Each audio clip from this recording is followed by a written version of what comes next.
Good afternoon. Welcome to the Fresh Expressions live program.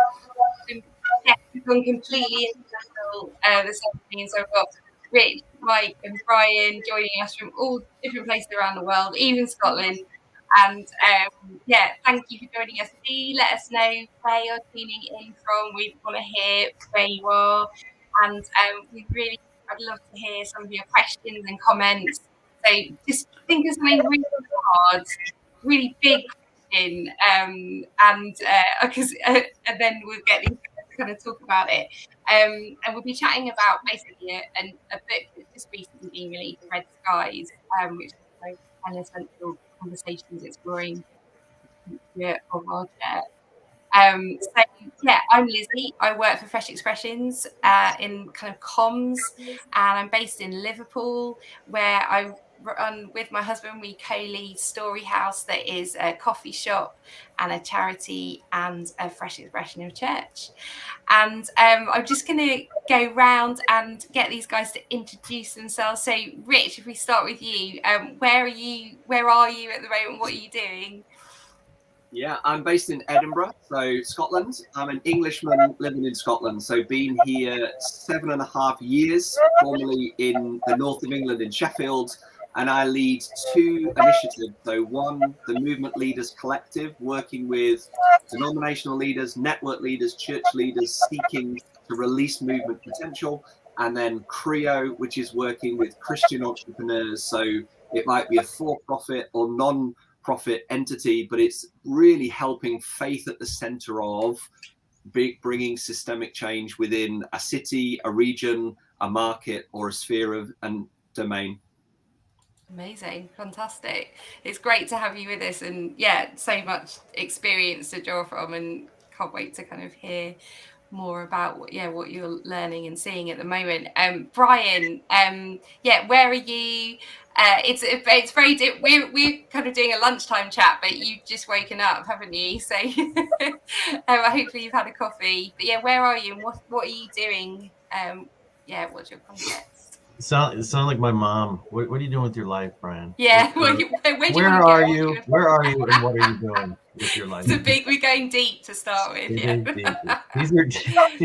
These are unsettling existential questions. Well, I'm in Florida. That's the easy thing to say. And the sun is shining this morning. Yeah, I spent maybe the last 15 years working on something called the Underground Network, which is sort of a decentralized version of church, not dissimilar from the roots of Fresh Expression. And so we have a lot of love there, a lot of overlap. Right now I work, I have two positions, 2 jobs. One is with the National Christian Foundation, which is helping to create what's called collective impact alliances around key causes and to release like philanthropy into those key causes for greater impact. And then I work for a really beautiful emerging co-working company called Cohatch, and trying to create environments, mixed economy environments where both mission can happen, but also just people can flourish. And so I'm really interested in the built environment and how that works too. So and then I sometimes find myself, around the world with guys like this, and still trying to love the church and find a way to see it become its best version of itself. Yeah, amazing. Well, no, it's great to have you with us. The Underground Network, it sounds very cool. Like, that's a great name. Yeah. But no, we can't wait to hear more about what you. It's inspired by the London Underground. That's where I was when I thought of that. So thank you. Amazing! Oh no, that's brilliant. Oh, fantastic. With the Queen's Jubilee, we're getting a new line. So you're gonna have to. It's growing, still growing, even though it's so old. But yeah, no, thank you so much for joining us. I've noticed we've got someone tuning in from Perth and Leicestershire, so quite different places. But yeah, welcome. If wherever you're tuning in from, do let us know where you're at. Mike, I've already commented on your excellent kind of beard action going on with the little twist, but yeah, you're looking very dapper this evening. So you're in Australia as well, aren't you? Whereabouts? No, my contribution is just to elevate the dapper level in this. That's all I'm doing. Sanders and Robinson didn't even try. They didn't shave. They didn't do anything. They just rolled out of bed and turned on their computer. But look at the amount of grooming that went into like this quadrant here. Okay, I'm in Sydney, Australia. So yeah, a long way from all of you guys, and it's 10 p.m. here. So early in the morning for Brian and late in the afternoon or evening for me. But I'm really thrilled to be here. A big fan of both of these guys and of Fresh Expressions. I wrote a book 20 odd years ago called The Shaping of Things to Come with a guy called Alan Hirsch. And actually there's a bunch of Fresh Expressions guys from the UK, like Graham Cray and George Lings and people like that. And there's some other Brits like Martin Robinson and Johnny Baker and Stuart Murray and all those people who actually had a great deal of influence over us, but also over what went into that book. So I feel like I don't have any actual link to Fresh Expressions or the British Church very much, certainly not the Anglican Church, but I do feel like we're fellow travellers, comrades in different parts of the world.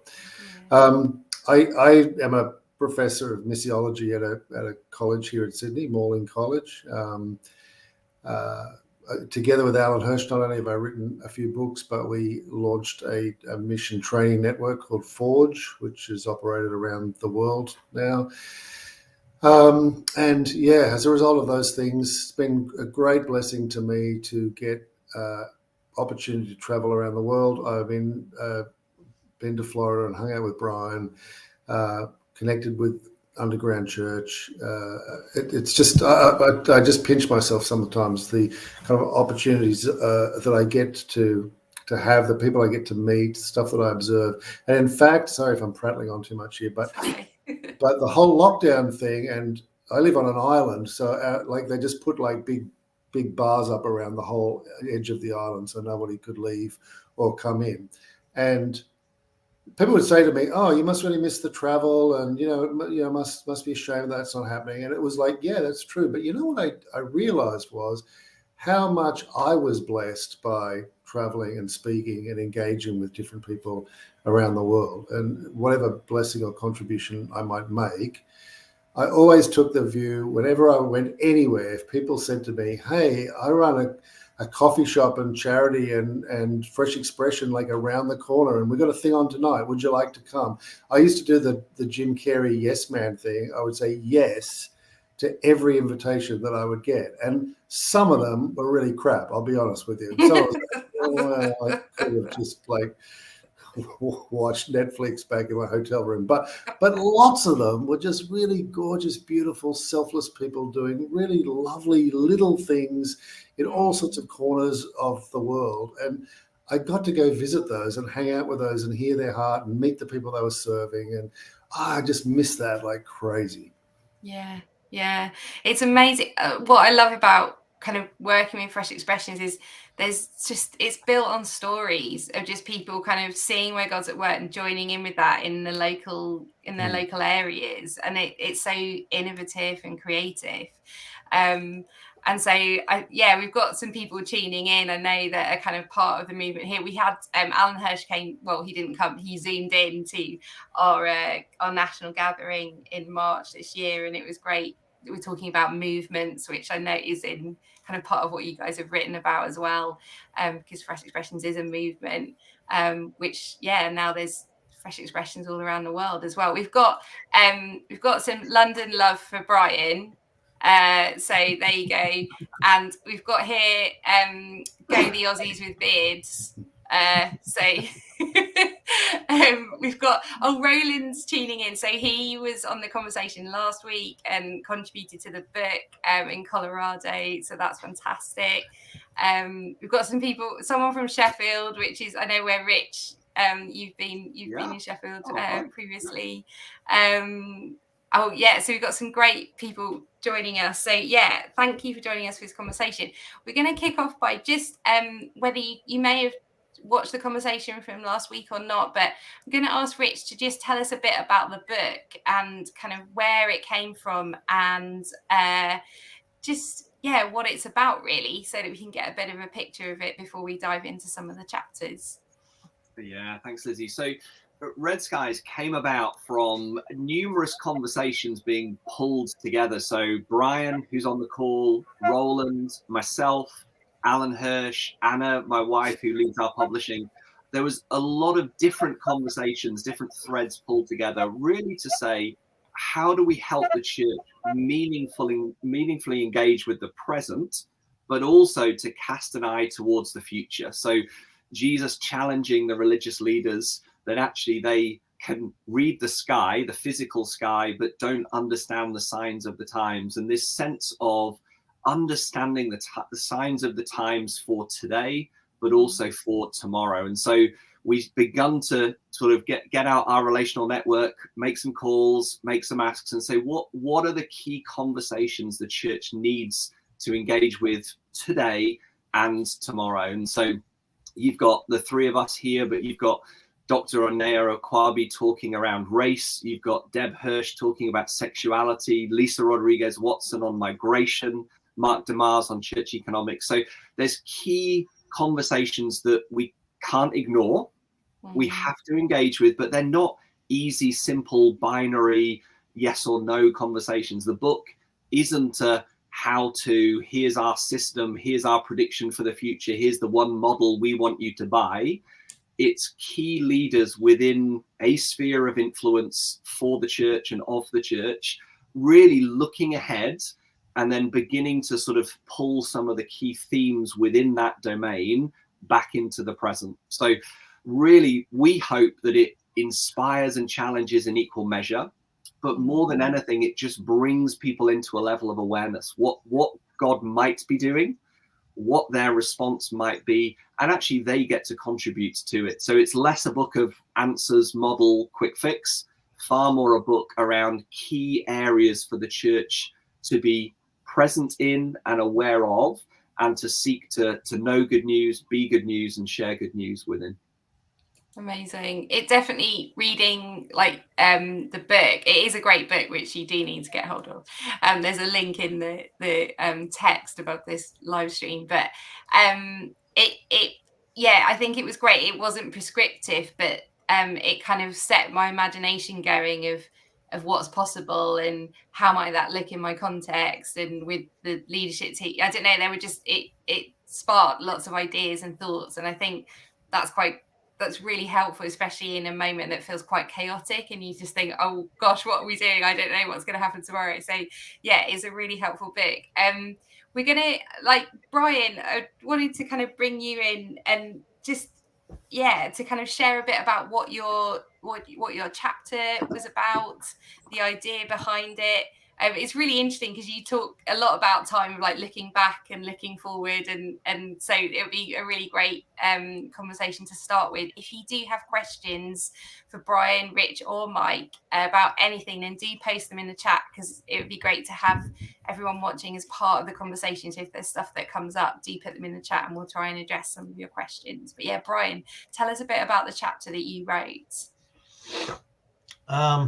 I confess I had to kind of refresh it just now. I'm trying It's okay. to remember what. It's okay. But Don't tell us that. Just make it till you make it. When Sorry. you write a book and then it's quite a while till it gets published, and Sorry. you know, It was a while ago. No, I think even in the early, I mean, Rich, I remember some of the early discussions about the project and just thinking, I actually years ago read a book I really was inspired by, a book called The Inevitable, which was just this guy basically trying to predict the sort of next tech changes that will be coming. And something about it just, I don't know, intrigued me. And I kept thinking, and I continually think that we as people who have an intimate relationship with someone who knows the future, you know, does that, and if you believe in I don't know, the possibility of hearing the voice of God, of you know, being told something that pertains to the future, or whatever, whether you call it prophecy or however you understand that in your tradition or whatever, it just occurs to me that there are fields like forecasting, for example, or super forecasting, where people are paid loads and loads of money to sort of try to figure out what's coming. And there's techniques and things that you can do. It's so fascinating. For example, there's something like called black boxing, where you essentially, you know, if we said something like how many piano tuners are there in Sydney, Australia, it's like none of us really know the answer to that question. But there's ways to start to think of, okay, there's probably a piano in every school. There's probably a piano, you know, in every concert hall venue. So then how many concert halls do we think there are? How many? And you can begin to break down the elements that would make up the guess to that. And the more you do that, the closer you get to actually an answer, which is not dissimilar from the truth, whatever. So things like that, I think, okay, well, what's our relationship to the future, to forecasting itself? And then that makes me think about time. You know, what is our belief about time? For example, I just saw something. It seems like there's a certain kind of church out there, big sort of happy churches that like to say the best is yet to come. I mean, have you guys heard this phrase? It's like a thing that Christians say now, or it's a thing you say from a stage, right? Like the best is yet to come. And I just think, you know, okay, A, is that true? Is really the best yet to come? B, on what grounds are you making that assertion? Is that a biblical assertion? And so I think how you would answer that question, like how do you know, is something good coming? Is something negative? Because then again, there's a whole kind of Christian messaging complex around the worst is yet to come. Actually, the world is getting worse and worse. And so there's a kind of myth of progress and also a myth of decline. And I think it all has to do with how we see time, how we view time itself. And what is the biblical conception of time? Is time something that progresses? You look at something like the work of Steven Pinker, his incredible book, Our Better Angels. And he's making this argument that in every single metric of evil, of wrongdoing, of violence, the human race is improving over time. So, okay. And then, of course, our love for tech and our technophilia, this belief that technology just keeps getting better and better and better. So is that the sort of flow of history towards progress? That if we just give human beings enough time, things will just get better and better and better and better. And is that how the kingdom comes? Is that our belief about time? Or like I lived in Ireland recently for a couple of years, and I was really, you know, moved by that spiritual environment and people like John O'Donohue. He sort of got into my psyche, and the way he writes about seasons, about the way that seasons come to us. They refuse that cycle of the four seasons that just refuse to be broken, and the way that imposes itself on our lives, really, like no matter how dark your life is, no matter how hard things are right now, spring will come. It will come. You can't stop spring from coming, but that's the good news. The bad news is when summer is there and everything is going good, winter will come again. There will be death and sadness and struggle. That also is always promised to us. It comes again. So I think I was just wrestling with the question of what is our theology in relationship to time? Do we believe that history is just something that improves or gets worse? Do we believe that actually history occurs in cycles, in which case you can see repeated patterns? And I think obviously Jesus is comfortable with both conceptions of time, and we probably should be too. And we should find a way to understand the future, to react to the future, to consider the future, to prepare for the future in a way that both says we've seen this before, it probably will happen again. Let's learn from the lessons of history, the cycles of history, but also to believe in, the eschaton, that there is an end actually. And there is a sort of movement, a march of history towards some preferred future, some hope. Maybe the best is actually yet to come. But before it gets here, there may be repeated cycles that we have seen before that we should prepare ourselves for in some way. And then, of course, I just think however we come at time, however we oversimplify, however we think about the future or prepare for the future, whether we think things are just going to get worse, that has implications on the way we do mission. It has implications on the way that we interact with God and with each other. If we think that essentially the world's just getting worse, look, everything is in decline. Morality is in decline, civility is in decline, whatever, sexuality is in decline. We look at all these things that are in decline, then that is going to have an impact on the way that we relate to each other, the way that we understand mission. But at the same time, if we think everything's getting better and everything's going to be just keep improving, that also will have an impact. So we can talk about what those implications might be, but I think we have to be responsible, I guess, for the way in which we think about time and the future and forecasting. And I don't think we should be intimidated by it. I think we should be the best people possibly at predicting what the future is going to look like, and maybe not be so paranoid and not driven by fear of it, because we've seen it before. And we know how to respond to it, both in terms of the cycles of history. Like we've seen pandemic before. The church has seen pandemic before. The church has seen racial unrest before. The church has seen violence before. And so if we act like this is the first time this has ever happened and throw up our hands, we risk maybe withdrawing, or we risk losing our moral voice in the midst of those kind of things. So I think that's part of what I was trying to get at. No, it's so helpful. It was really interesting how you, in your chapter, you looked back at kind of how, like I suppose you said, history, the moment we're in now, things like that have happened in the past in the church. The church has been in those, like, church history is actually quite helpful sometimes. Otherwise you can get overwhelmed by anxiety of what's going on in the moment.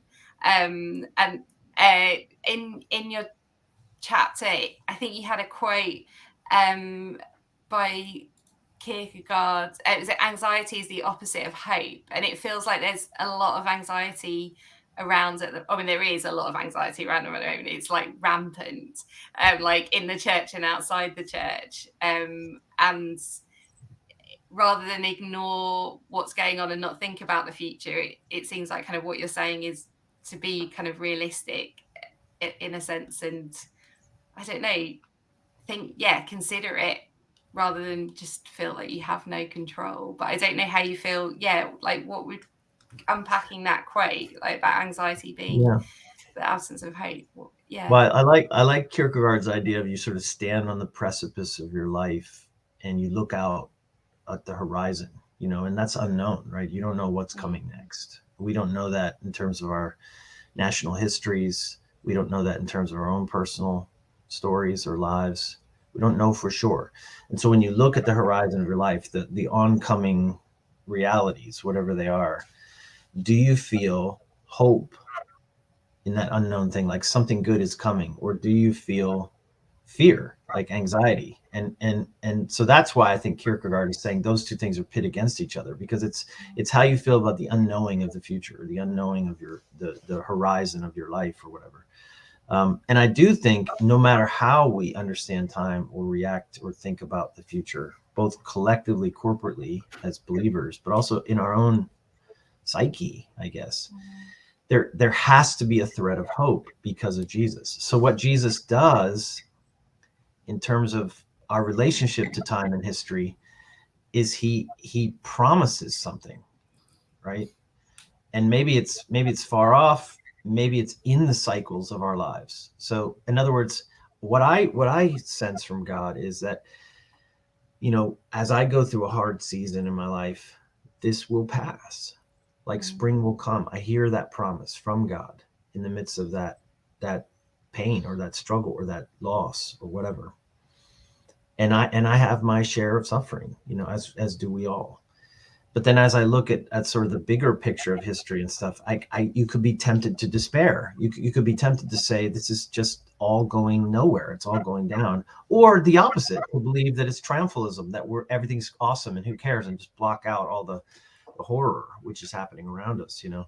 And yet to be able to take on both of those things at the same time, the despair and the horror of it, but also the promise and the hope that ultimately we're defined by hope. I mean, these three remain: faith, hope, and love. We know how important faith is in terms of soteriology. We know how important love is in terms of the ethic of everything, what it means to be Christian. But do we really understand the critical nature of hope in the way that we react to the world and the way that we understand what it means to be Christian, to actually carry ourselves emotionally in the world? I just think hope is probably more important than we realize. Yeah, definitely. It'd be great to kind of unpack. I know, like in the UK, a lot of institutions have kind of not looked at the stats of declining attendance, and now they're like freaking out. So it's kind of gone from one to the other. But I was reading, like, Brené Brown wrote this book, Atlas of the Heart, and she looked at different emotions, and she kind of, something really struck me as like hope is born out of adversity.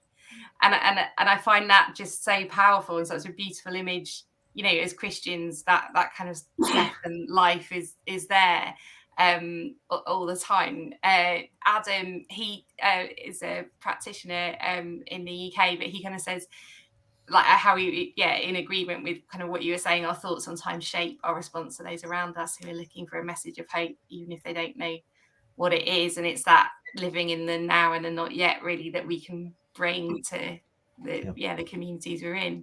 I'm going to move on to Rich and just ask you to kind of unpack a bit about your chapter. Do you continue to put questions up? Mike's going to summarize it all and, you know, do a mic drop moment at the end with his it'll be midnight by the time I'm doing that, but don't worry about that. I know. But yeah, Rich, tell us a bit about the chapter that you wrote and kind of the thinking behind it. Yeah, so my chapter is around leadership and around collaborative and collective leadership. So looking at it really around where often humanity will centralize power and function. We either drift towards that or run towards that, or even find solace in that.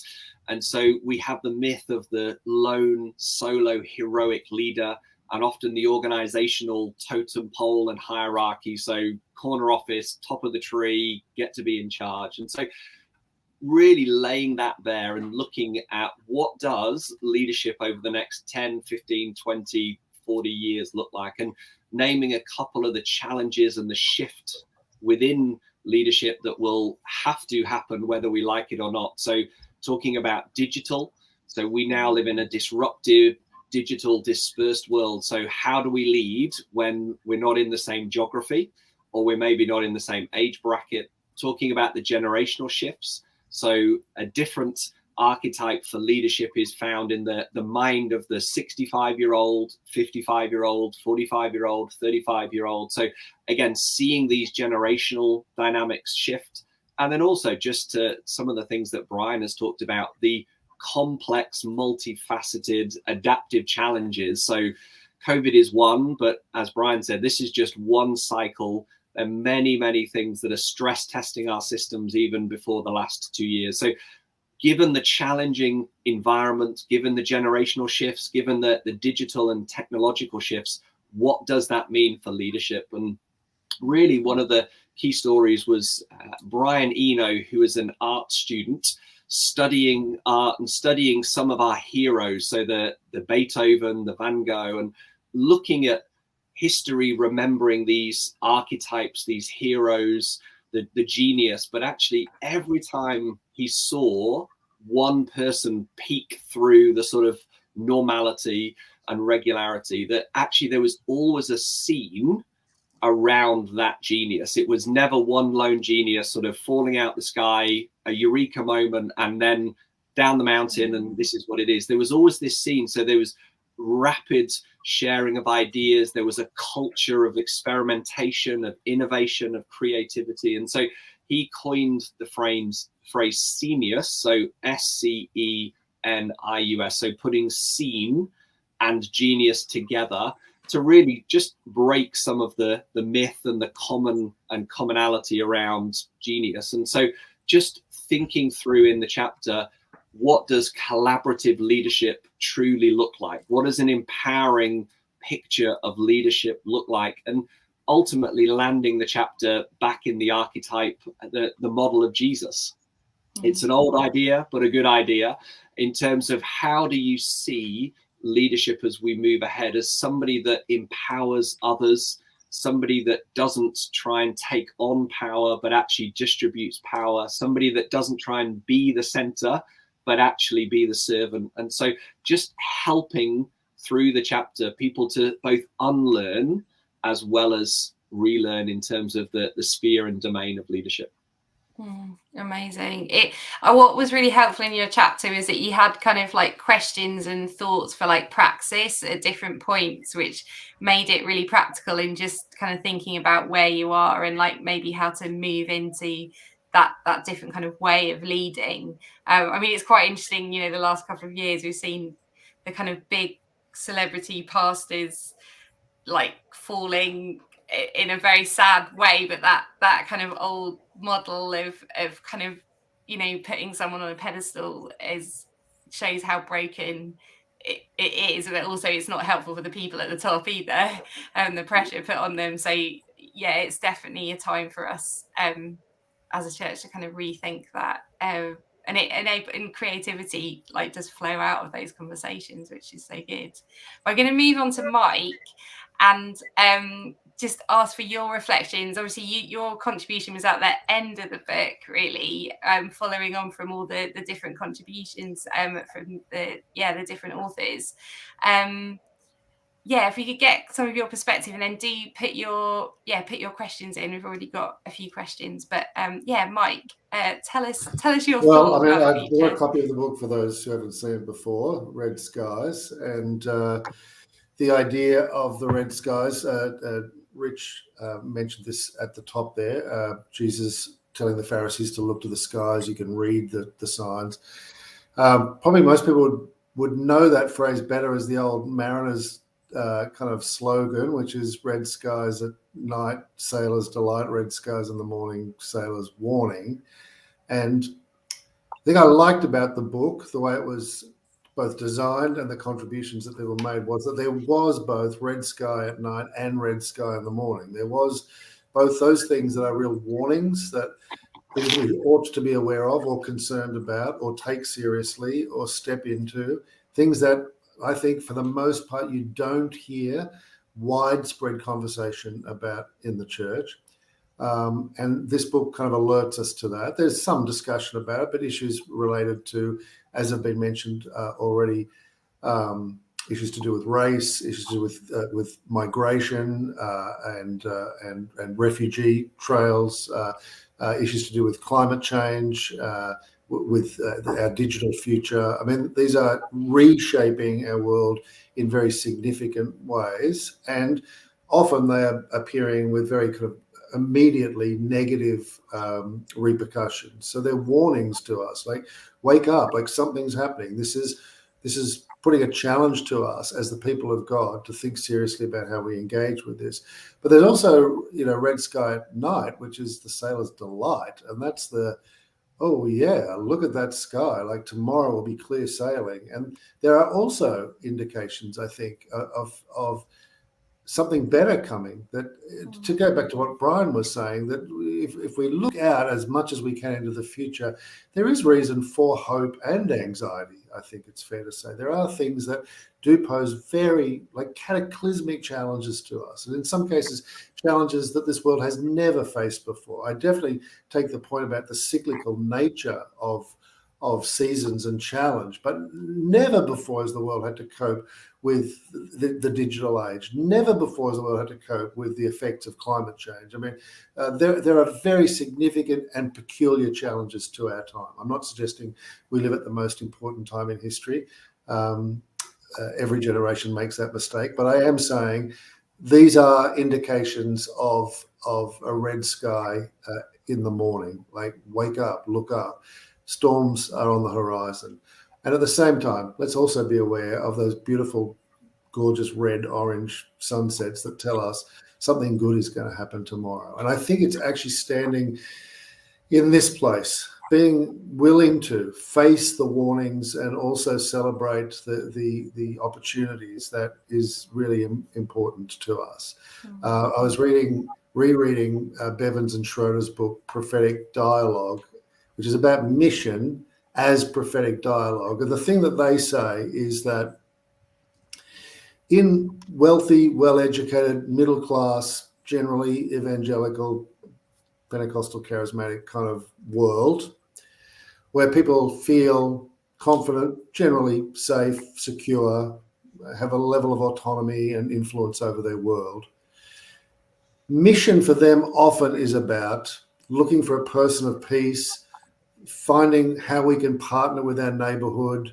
There's a sense in which there are good things at work in the world. There are good neighbors who are concerned about justice. There's a great coffee shop that wants to be good to its clients. Like, eat there, drink with them, hang out, find the persons of peace. Like, the world is good. God is at work. Go out and partner with what God is doing. You've heard all these phrases before, haven't you? The person of peace, find out what God is doing, join God there, contribute to the common good. It's a kind of a robust kind of approach to mission, that good things are out there, let's go join God in them.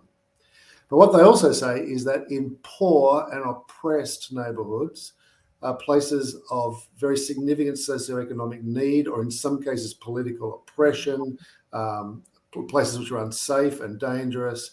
Of course, the mission of the church there very often is, the world is evil, terrible things are happening, and our call is to call out the evil.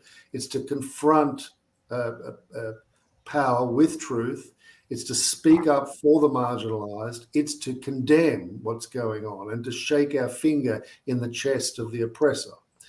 And what Bevans and Schroeder say is, surely mission is both of those things, that it's a prophetic dialogue that we need to have. It's never just one or the other. It's not just everything's great out there, go join in what God is doing. And neither is it just it's all terrible out there, go and condemn the evildoer. It's actually a dialogue that the church has to have with itself, that we have to actually speak to ourselves about what can be partnered with, what can be celebrated, what is the red sky at night, what ought to be resisted, what should be challenged, how ought we to put ourselves in danger as an act of missional integrity? Where is the red sky in the morning, if you like? And it's actually in that nexus of that dialogue, of being willing to do both of those things, switch gears regularly, that we actually find the frisson, the kind of the flint that kind of actually creates missional spark and energy. And just capitulating to one or the other, Brian alluded to this in what he said, but just capitulating to one or the other either just leads us to despair and isolation, or it leads us to just being kind of vanilla and kind of nice Christians in the world. And neither of those, I think, are what Christ calls us to. And so I like the book, that it was willing to kind of I say I like the book, like I know I contributed to the book, but I like the rest of the book. is what I meant. It actually kind of went toe to toe on some of these issues. There was some really lovely stuff about, hey, there's some good things here that we can partner and celebrate and learn from. Yeah. But there was some other things that were saying we need to resist this. There are some really serious issues, like Mark Damaz telling us the church is about to go broke, so wake up to yourself. Or Lisa Watson talking to us about why are we just not the least bit concerned with talking about the effect of both migration, but also refugee trails leading from non-OECD countries to the rest of the world. I mean, these are posing massive challenges to the West and to the church in the West. But I find the church is largely silent about those things. There's a point at which I think the church needs to kind of wake up to these peculiar and particular challenges. Yeah. And interestingly, I find I'm in Australia, as I mentioned before, we just had a federal election. Like we had a right-wing conservative government, which was actually becoming more and more conservative throughout its term. It was in government for nearly 10 years. And it was a kind of knife edge, it seemed, in terms of all the polls about who was going to win this election. Well, that government was overthrown easily and swept out of office. And the party that came in, the Labor Party that came in, only did by the skin of its teeth because we have now a record number of independents and Greens members of Parliament and the Senate. And the thing that all of those campaigned on were 3 or 4 significant issues. It was not the economy. It was not, like what it means to be Australian in the world. It was none of that stuff. The 3 or 4 things were this. Climate change was number one. The Greens obviously campaigned on that, but all those independents were fiscally conservative people committed to action on climate change. I mean, Australians basically said, we have got to deal with the effects of climate change. We live on a very fragile island, which, as you might have heard, has regularly flooded or burned to the ground in recent years. Like, we have to face this. I don't hear the church talking about this hardly at all, but here are Australians saying, deal with this, government. Secondly, listening to women's equality, being prepared to actually deal with issues related to domestic violence, sexual assault of women, and more women in leadership in government and in business. In fact, of those 12 independents that were elected, 10 of them are women. There was just a big shout out, can we stop being led by white men? The other one was the big interest in how we as Australians could manage our responsibilities for First Nations people. We've stolen this land from them. We've stolen their culture, their language.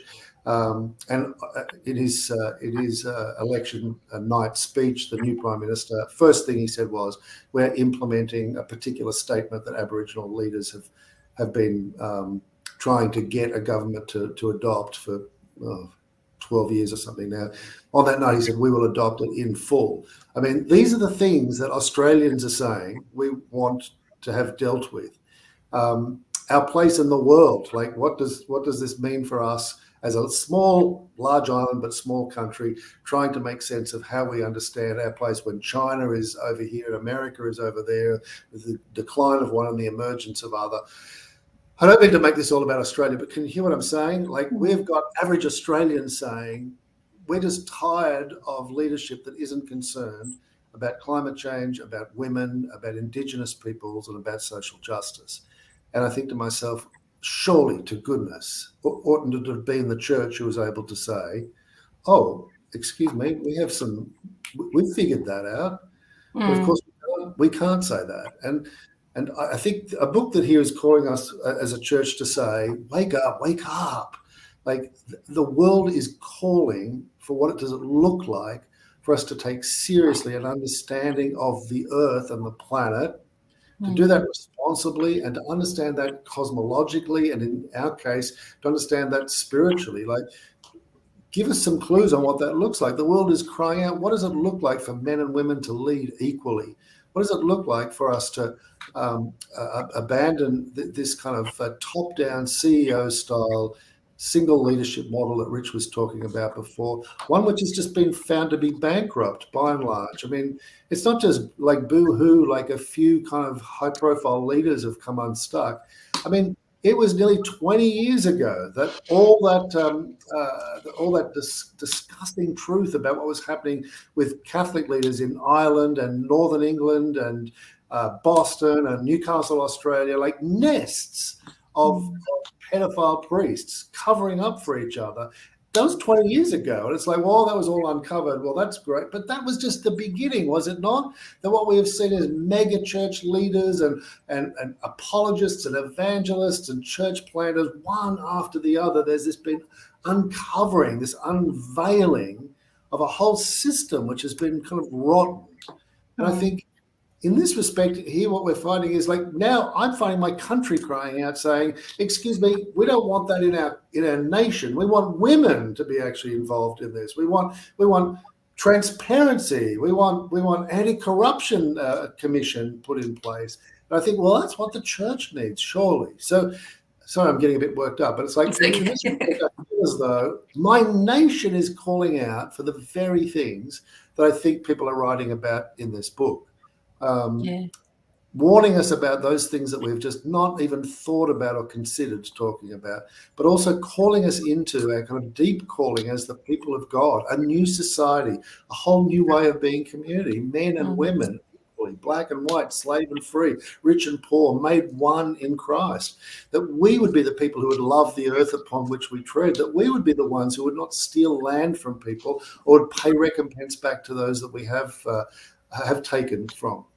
That we would be respectful of other cultures and other people, that we would be able to be concerned about integrity and honesty and beauty and truth and love, that we would stick our fingers in the chest of the dictator, and we would sit in the coffee shop with the poor and the beleaguered and listen and hear and love them. Like that's all that we're called to. That's a whole red skies kind of vision. And as I said, I think a lot of these are conversations I wish that we were having just more broadly every day, chit-chatting in our churches about what this looks like, instead of, for God's sake, carrying on about whether trans people should use public toilets or something. I mean, you see how we get so sidelined by just the most minuscule dog whistles while these massive issues are bearing down on us, and we as a church. Can I chime in too? I just it's like when the church has been at its kind of missional best in history, it's doing what Mike is inviting, which is responding to the moral yearning of the people of our time. So it's not like every generation wants the same thing, and it's not like every generation of people that don't know Jesus, we should just do whatever they want or follow whatever trends there are or something. But when they're yearning for something which we know exists in the kingdom, in the seeds of the kingdom, in the soil of the kingdom, that is and every generation is slightly different, right? They're yearning for something. Their moral voice is saying, can the human race not be better at this, you know? And to me, that becomes a flashpoint for missional engagement, of saying, yes, you're right to yearn for that. And let me show you where that ultimately finds its home. And in a sense, that's how history works with mission too, that every generation sort of has a different moral outrage. But when the church is at its best, it's listening to that, not because we take our cues from the world, but because wherever there is that moral yearning, there's the seeds of a desire for God, a desire for Jesus. Because the truth is, they're all part of that problem too. These people that want, change or reform or revolution in these areas, they're just as much a part of it as we're all part of the system that we've created, right? So even us leading them in terms of repentance, of saying, hey, you want a better world, and that's great. Well, you have to be a part of that better world. And how will you deal with your own culpability, your own responsibility in creating the world as it currently exists?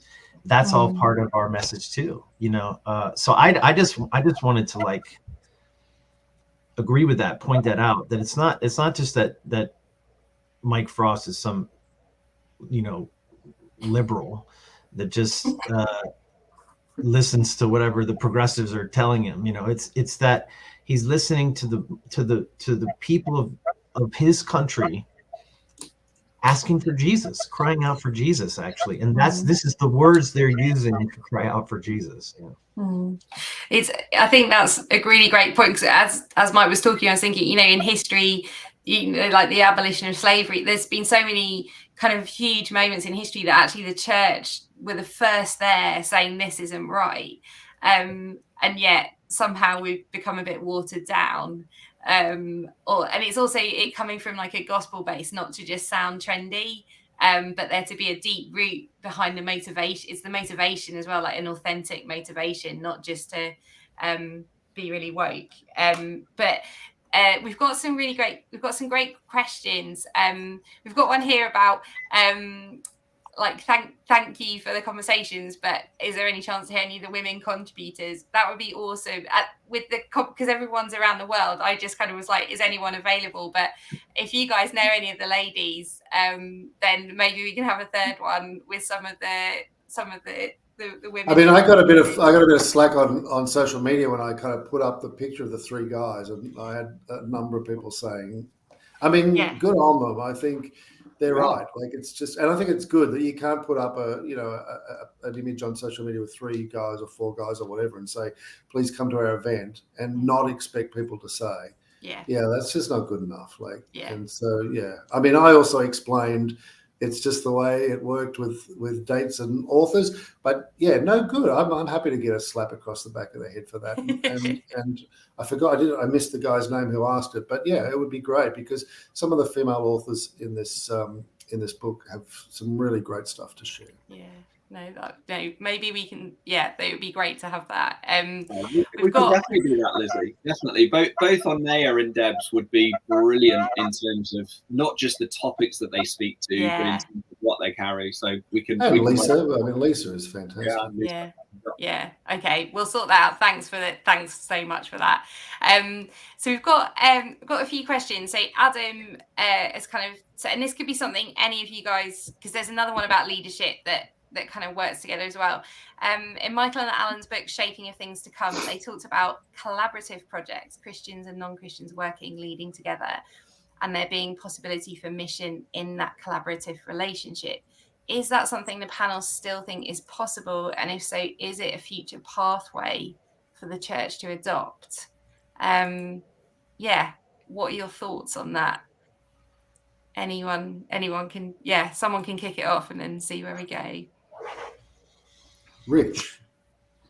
The very short answer is yes. I think for too long, not only has the church not listened, but also assumed that they have all the answers, all the resource, and come in as a benefactor.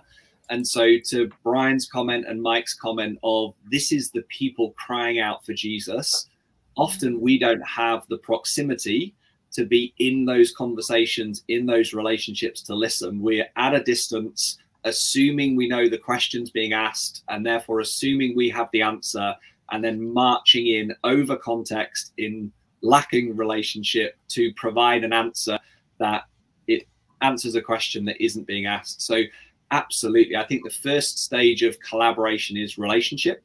It's listening, it's looking together. Where is the pain within a community? What is the potential within a community?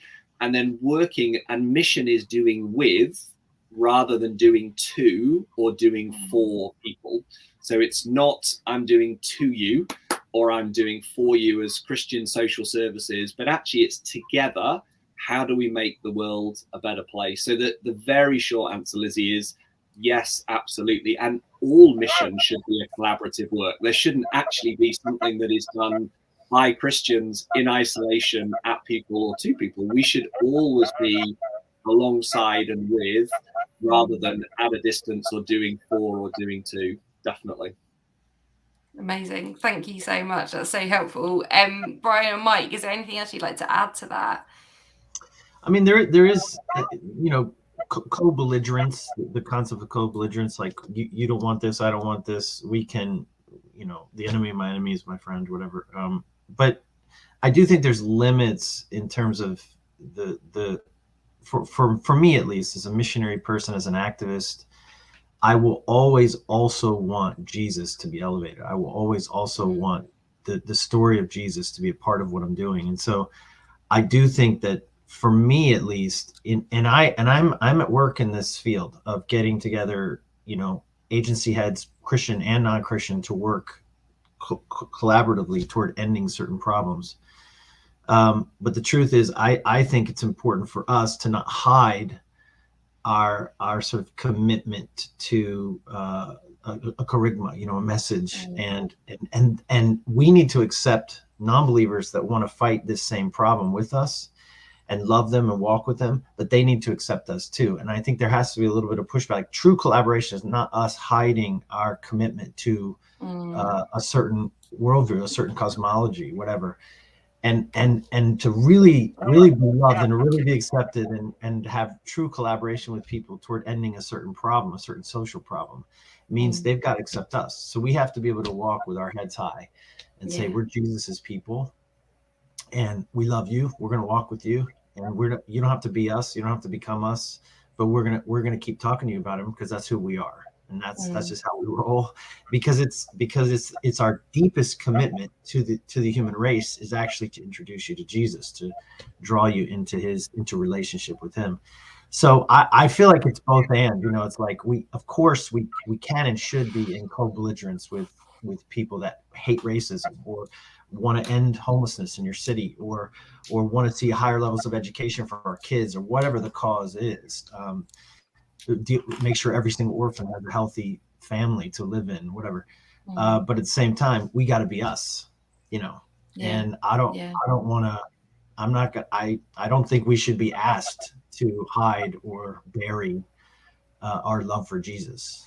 That's so helpful. Years ago, everyone in our church joined our local environment center because we felt that this was a common task that we were committed to. It was particularly coastal care that agency was committed to, and just in case you think kind of that level of partnership is like incredibly glamorous and you do kind of great and innovative things. I remember the very first kind of project that we were asked to do. It was like they wanted to.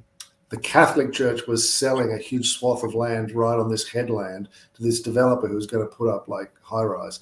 And the Environment Centre was fighting it. And they said, there's a small Australian marsupial that lives in the forest on that headland. And so we're going to use that. We're going to say that they can't do the development because of that.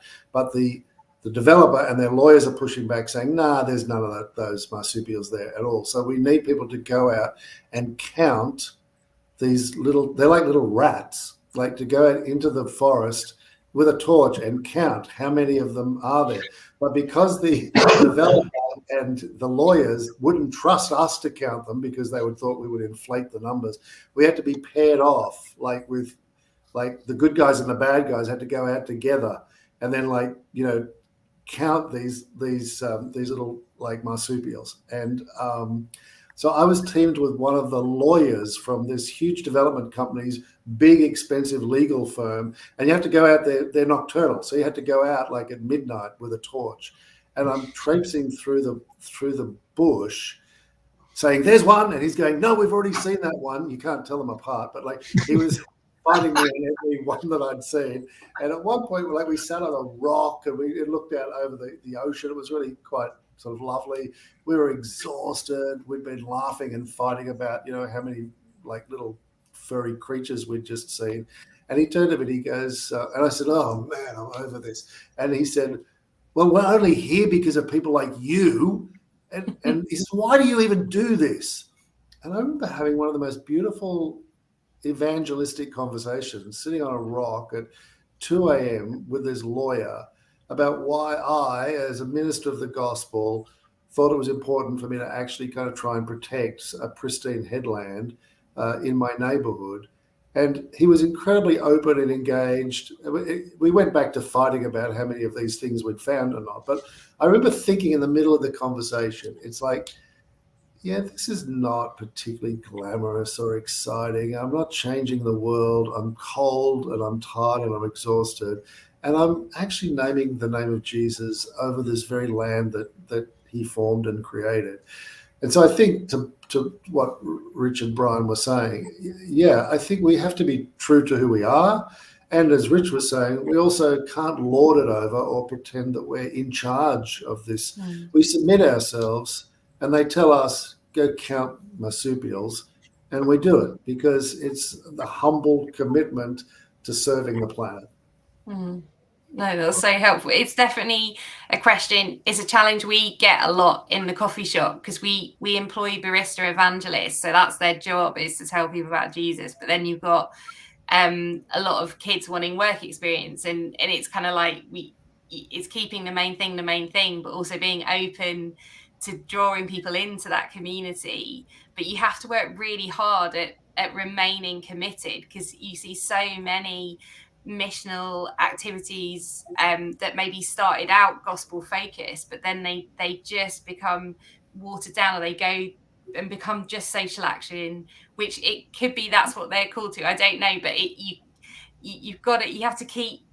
We've had to keep kind of getting ourselves back on track, because it's not just a challenge that comes once. It's something we're constantly being called to work out where we sit in that. And I think sometimes maybe the church has forgotten to keep asking that question, or remembering what it was about in the first place. I think there's this bifurcation between the kind of more liberal side that are doing social justice or engagement in the neighborhood, and then the kind of more conservative side, which are kind of more into church planning, church leadership, preaching, and the like. And it's a real curse on the church in so many respects, because you end up bifurcating the ministry in some way, and so you feel drawn away from the other. But I think, well, what we've all been saying is that like holding fiercely to that kind of commitment to the whole of what it means to be the people of God, which does include acts of charity and service and love and selflessness and social justice and care for the poor, but also includes worship and witness and evangelism and proclamation of the gospel and the growth of the church and discipleship. And these, you don't get to choose which one of those you happen to like. Yeah. No, it's so helpful. There's it is something that Fresh Expressions in the past that people have kind of criticised Fresh Expressions for not including discipleship, or but like it's something that is a conversation that's very much part of the movement. And last year we kind of, with Hope Together, launched a free resource called Sharing Jesus, and it's about kind of introducing Jesus in a really natural, authentic way in the groups that you're in, so that it's a kind of just start those conversations and exploring the Bible in a way that isn't like, I'm telling you what to think, but let's just talk about it. So it's a great resource that I'll put a link up to, and it's free, but it's kind of addressing that struggle between the two. I've realized like we're kind of coming to an end of the conversation, and there were some really great questions, so what I'm going to do is, Rich, Simon's asked a question specifically to Rich. I just want to kind of address that, and then I'm going to ask you guys like a final question. I don't know if you can, this is a big question though. I'd love to hear more about collaborative leadership, especially how leadership authority can operate in a healthy biblical way when there is a flat leadership structure in a local church. And this is something that I think just in day-to-day people in leadership in churches are really struggling with. And just if you have any thoughts, Rich, in relation to this question. Yeah, it's a big question and a long answer that I will give a short answer to in terms of time. I would say a couple of things. One is collaborative leadership can function, operate, be healthy in any church leadership. It's obviously harder in some structures than others, but what you're looking for is together to discern the will of God. So that might be in terms of prayer, in terms of reflection, in terms of discussion. There's many different ways, but what we're not looking for is one person, thus saith the Lord, or nobody else gets to say. There is one person that decides and defines what it is. And I think to Brian's comment, that is a messy, hard, true collaborative leadership is robust. It has to have trust, it has to have honesty, and it has to have commitment. you can't have a collaborative leadership structure where people haven't made some sort of covenant commitment to each other and some sort of leadership commitment to a shared cause and a shared direction. So I think the flatter the structure, the greater the level of trust, relationship, covenant commitment needs to be. And into that space, then there needs to be far more space in terms of dialogue, discernment, discovery, prayerful, but also together. And often leadership is reflect, act, recorrect, iterate, reflect, act. So often as we're moving forward, it's never one decision, it's multiple small decisions that need to be made. So in that collaborative space, again, if you're only meeting once a month or once a week, it's very hard to collaborate with just let's share some information, make a couple of decisions, and then disappear. So there's some rhythms and patterns that also need to be created, that often we're doing information exchange, decision making, and leave, rather than that shared discovery and discernment together. So lots more I could say, but in terms of honoring time, just a couple of headlines there for you. Amazing, thank you. I mean, really, you need to buy the book to get and read more of Rich's thoughts on it. To close, I just wanted to ask each of you just one question: in how do we remain kind of realistic but also hopeful at the same time? It could be like a practice that maybe you do like in kind of devotional time, but how do you think as leaders of people who are starting, maybe leading a church or trying to kind of start missional activity in their communities, how can we be kind of remain in the reality and be aware of what's going on and the problems, but also remain hopeful? Have you got any thoughts on that? Yeah.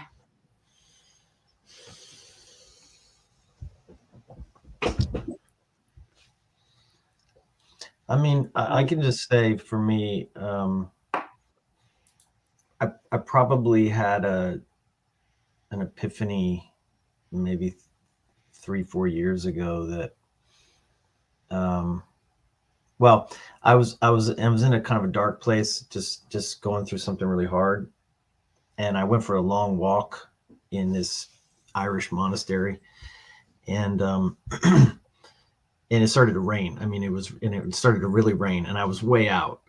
So there's no chance of me getting back, because I was cold and I was wet, and I just was like misery on misery, you know. And but I felt very clearly God speak to me in that soggy walk. 3 things. One, my story is long. That actually I'm a part of a story of the church and the people of God that was way before me. It'll go on way after me. Like, calm down. You're not as important as you think you are. Put yourself in the proper place of history. Like, the church is not going to fall apart because of you, you know, because you did something right or because you did something wrong. So my story is long. My people are everywhere. I heard him say, my people are everywhere. Like, I have people everywhere. Stop freaking out about this problem or that problem or that problem. Like, I'm on it. I'm in it, you know, and don't underestimate my people. They're everywhere. And then the last thing I heard was play your part. It's like a script or a play or something. And I have lines. It's not that I'm not important. It's not that you're not important. You are important. You have a part to play in this incredible story of God, this incredible theater, this drama unfolding, bearing witness to a promised kingdom, which is coming, which is being revealed. But just play your part. Stop thinking you're too important. And also don't think you're nothing, because neither thing is true, you know? So maybe it's like locating yourself properly in the scope of the work of God and the person of God or whatever. So he's just really big, and he's got people everywhere, and he's got this thing under control. So calm down a little bit, but be sure to play your part. Be sure to read your lines, because there is a part that only you can play in this thing. That's so helpful. Thank you. It's like reminds me of Elijah when God was like, there's loads more people that haven't bowed their knee to Baal yet, even though he wanted to die. But it was, just that bigger story you're a part of. Rich and Mike, is there any kind of last words following on, like, how do you remain hopeful whilst being realistic about what's happening? Cathedral, but I think I probably come to a lot of the same kinds of things, but not as maybe dramatically. I think I'm probably a little bit naturally hopeful. I think it's just my disposition, so that certainly helps. But definitely recognizing your part in this unfolding story. I teach a course every year at our school called The History of Christian Mission, and it's just such an encouragement to me to take students through. Most people in Australia, at least church people, they know about the early church and then either John Calvin or the Anabaptists, depending on which side they're on, and then Billy Graham, and then now. Isn't that church history?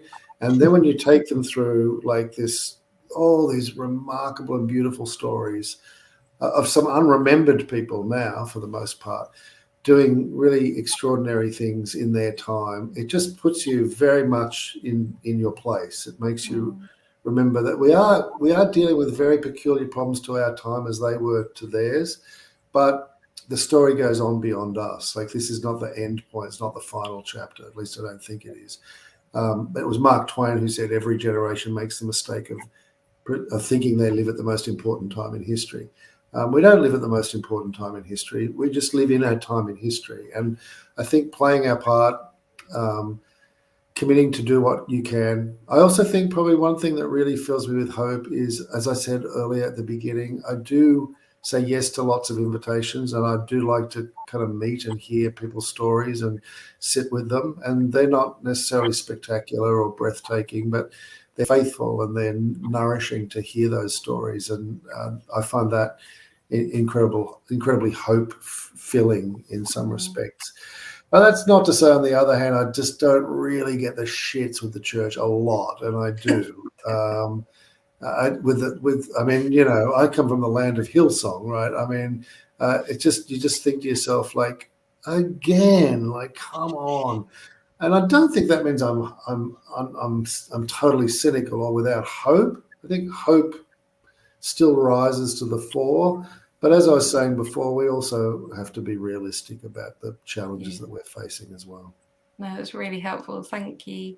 Rich, is there anything else you'd like to add? Yeah, I would echo these two great minds. I think my sense would just be making it very practical. For me, as somebody that loves to dream and scheme, run 100 miles an hour, try and change the world yesterday, just the slowing down, listening, engaging my senses, being in the moment I'm in, the relationship I'm in, the community engagement I have, it really is listening to God, listening to myself, listening to the person in front of me, listening to the community, and in that place receiving hope or finding hope, because there is always hope.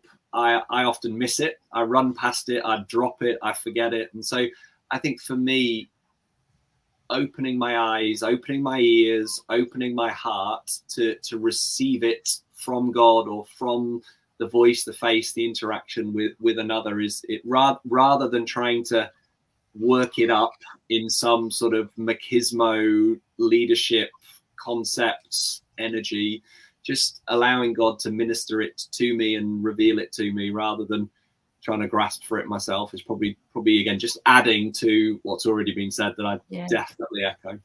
Yeah, no, I do genuinely believe that God is leading history to the end that he intended in the beginning. And I do think the kingdom is unfolding inexorably and unstoppably, slowly in some places, very slowly in some places, but it is unfolding, and history is moving in a particular direction, not a straight line and not quickly, but I have confidence that they're like to Brian's point earlier, that things are going to get better. I mean, there is a future. Now, it's not the kind of naff greeting card, tomorrow will be better than today, but that ultimately the kingdom comes and justice reigns and righteousness reigns and Jesus rules, and we're part of a whole new family, a whole new society, a whole new way of being human and being society, a place where there is no sickness, there is healing and joy and justice and peace and life. And we're going to live and eat the best food and go to the best concerts and celebrate the most magnificent art. And the Grand Canyon and the Great Barrier Reef will like be right outside our front doors. Or I don't know what it'll be like, but it will be sublime. And I actually am filled with a faithful hope that days are coming. Yeah, amazing. Oh, Adam, he works with, he kind of has a ministry of people who love cars and they drive the best cars. So there you go. That's an addition to heaven, the picture of heaven. But it's great to end on in that sense of that red sky at night, that God is at work in this world, but we're also looking to that red sky of like the kind of eternal kind of future of where we will be.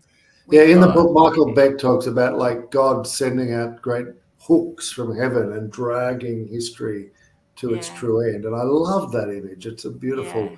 So get the book just to read that chapter. Definitely. Yeah.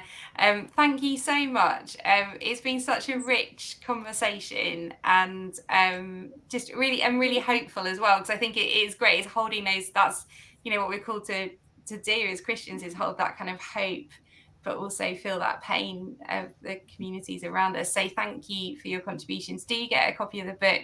If you haven't, there's a link in the kind of text under this broadcast.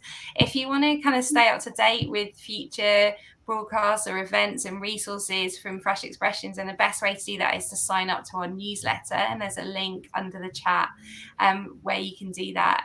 We'll continue to have these conversations. Thank you, guys.